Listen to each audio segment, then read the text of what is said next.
Hello all, here is your audio recording for Chapter 8, Photosynthesis. And bear with me, I do have a little bit of a head cold today. So you might hear me coughing or drinking tea. So the process of photosynthesis converts solar energy into chemical energy of carbohydrates. So plants make sugars for us to eat. Organisms that carry out photosynthesis are called autotrophs, meaning they can make their own energy. So these include plants, algae, cyanobacteria, and a few other protozoans. Heterotrophs are organisms that feed on other organisms, such as humans. Autotrophs and heterotrophs use organic molecules produced by photosynthesis. So, for example, we eat plants. Pigments enable photosynthetic organisms to capture solar energy. And most photosynthetic organisms contain the pigment chlorophyll, and there are other pigments as well, such as carotenoids. All right, photosynthesis usually occurs in the leaves, and there's specialized tissue. Most important though, the raw materials for photosynthesis are water and carbon dioxide, known as CO2. So water is taken up by roots and transported to leaves by veins. And also important, carbon dioxide enters through small openings in leaves called stomata. Carbon dioxide and water diffuse in the cells and enter chloroplast organelles. So the light energy drives the photosynthetic reactions absorbed by chlorophyll in the chloroplasts. So these are bullet points of chloroplast structure. So the stroma is a fluid-filled interior surrounded by a double membrane. The thylakoids are a different membrane system within the stroma that form flattened sacs. Thylakoids are stacked together to form grana, and there's a space in the thylakoids by a continuous connection between these individual thylakoids. So chlorophyll and other pigments are part of the thylakoid membrane that absorb energy that drives photosynthesis. And the stroma of chloroplasts contain enzymes, is where carbon dioxide is reduced to form carbohydrates or sugars. So here's a diagram of the leaves and photosynthesis. The most important feature I usually test on is the stomata, and that's where we get gas exchange. They're just little holes in the leaves. More diagrams of the thylakoid membranes and the stroma and the chloroplast. Very, very important. Here's the photosynthetic reaction. So we have 6 molecules of carbon dioxide plus 6 molecules of water with solar energy and pigments make sugar, and then 6 molecules of oxygen. Remember, energy from the sun or of other light sources drives these reactions.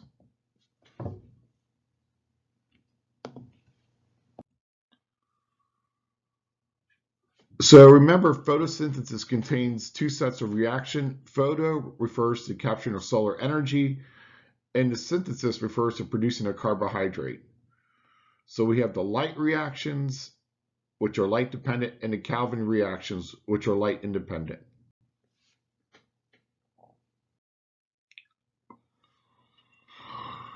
So the light reactions occur in the thylakoid membranes. They require solar energy and water, and they produce oxygen, ATP, and NADPH. And as Calvin cycles occur in the stroma, and it requires ATP, NADPH, and carbon dioxide, which produces a carbohydrate, ADP plus a phosphate, and NAD+. Very, very important. The Calvin cycle is where the CO2 from the air is fixed so that the plants can make carbohydrates or sugars. There's a diagram of those 2 reactions.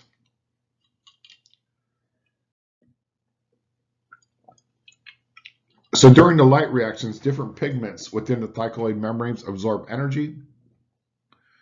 And solar energy can be described in terms of its wavelength and energy content.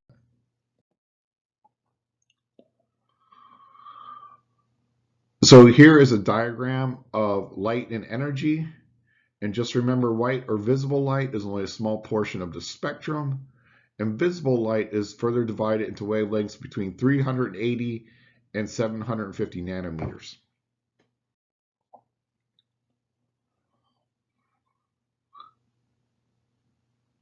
So visible light contains various wavelengths.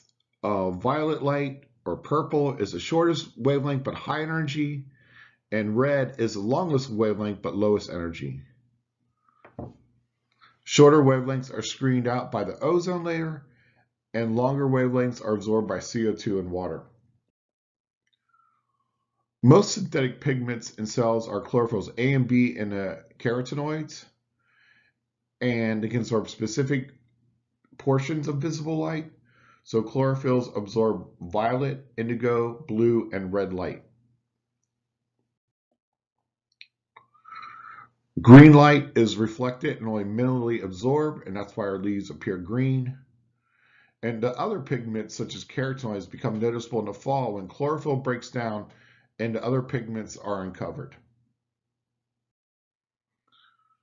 So the light reactions take place in the thylakoid membrane. It consists of two pathways, a non-cyclic electron pathway and a cyclic electron pathway. And both pathways transform solar energy to chemical energy and produce ATP. And a non-cyclic electron pathway, named because electron flow is traced from water to NAD+, uses two photosystems, and it consists of a pigment complex, electron acceptor, and the pigment complex can be described as an antenna for gathering solar energy. And I love to test on that term, antenna, or pigment complex for gathering solar energy. All right, the non-cyclic electron pathway begins with photosystem 2. This is just because it was discovered second in the pathways of photosynthesis, and the pigment complex absorbs solar energy, and the energy passes from one pigment to another, and the electrons in the reaction center become energized.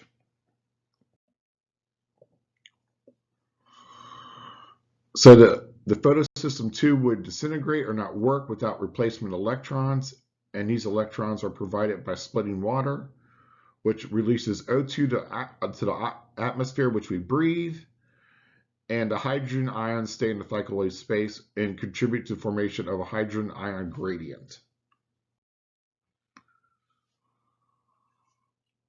So most important on this slide is at the bottom, when the hydrogen ions flow back through ATP synthase, ATP is made, and this also happens in cellular respiration as well. So photosystem 1 comes next in a non-cyclic electron pathway, and it also absorbs solar energy, and the energized electrons leave the reaction center and are captured by a different electron acceptor, and the net result is NAD plus becomes NADPH. Here are two diagrams of the pathways. Most importantly, remember the Calvin cycle captures the carbon dioxide from the air. Very, very important. I love the test on that. I also love the test on how ATP synthase makes ATP. All right, this is the organization of the thylakoid membrane. Don't really test very much on this, so you can review this on your own. But I love to test on the ATP synthase complex, and it has a channel for protons or hydrogen ions to flow, and this is how ATP is formed. All right, you can see here the ATP synthase is right here, and this is where ATP is produced.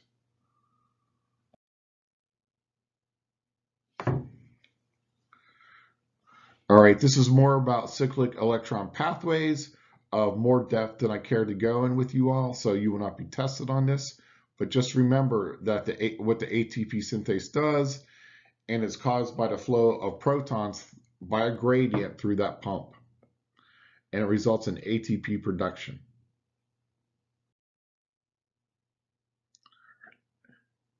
And remember that there is an electron transport chain, just like in cellular metabolism in the mitochondria.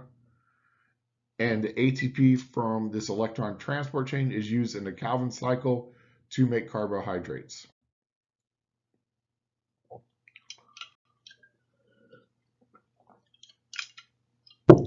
So super important here of the energy that flows powers making ATP by a term known as chemiosmosis, the same as in the mitochondria, just like the ATP synthase is the same in the mitochondria as well.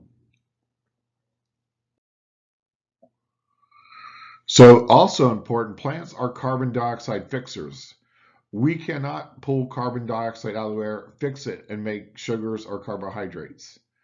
So this occurs in the Calvin cycle, and it's the most important thing of the Calvin cycle is carbon dioxide fixation reduction so that the plants can make sugar out of it. Here's a diagram of the Calvin cycle. Just remember, the Calvin cycle fixes that inorganic carbon out of the air. Very important.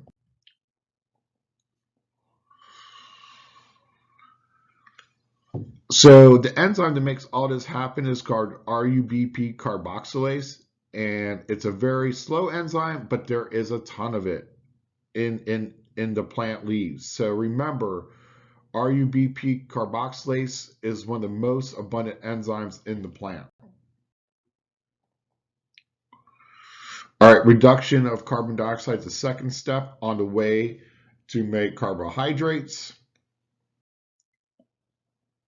And here is a diagram of the reduction of carbon dioxide using ATP.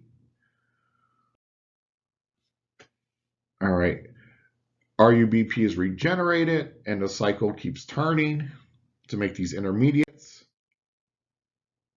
right? More detail here than you need to know. So the importance of the Calvin cycle, all right, uses glucose to produce ATP, and this is where starch and cellulose synthesis occurs, and we can make fatty acids and glycerol to make plant oil due to the Calvin cycle. So there are alternate pathways for photosynthesis, all right. C3 are the most common plants, and they use the Calvin cycle.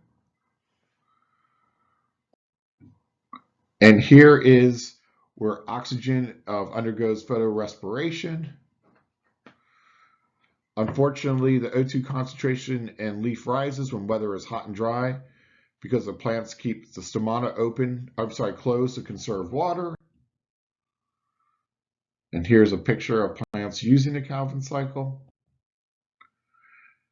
And C4 plants such as sugarcane and corn, they also contain chloroplast. But in the mesophyll cell, CO2 is initially fixed into a 4-carbon molecule, so they call them C4 plants. And so they are found in hot, dry climates. And the stomata tend to close to conserve water.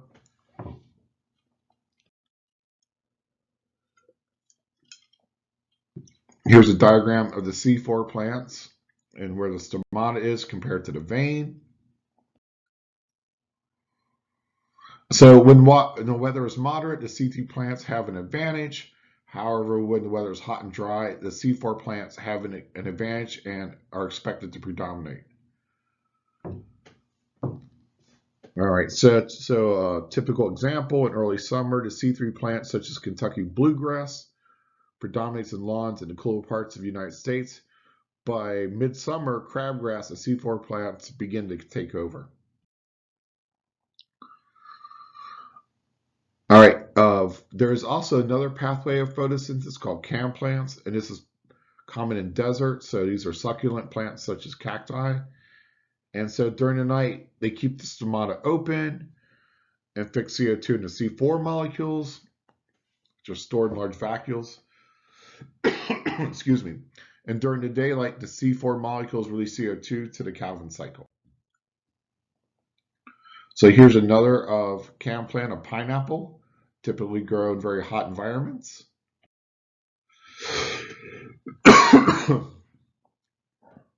So photosynthesis versus cellular respiration.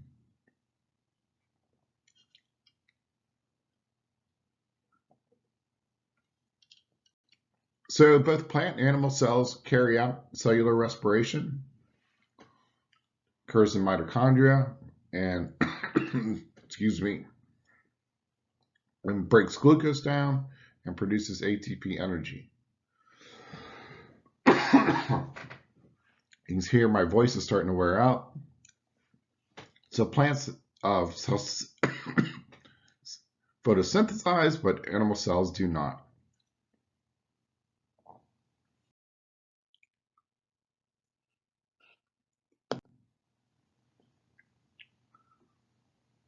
So very important here. Remember, both processes, both photosynthesis and cellular respiration, use an electron transport chain and chemiosmosis for ATP production. There's a diagram of the two. And that is it. I survived this. Sorry for all the coughing.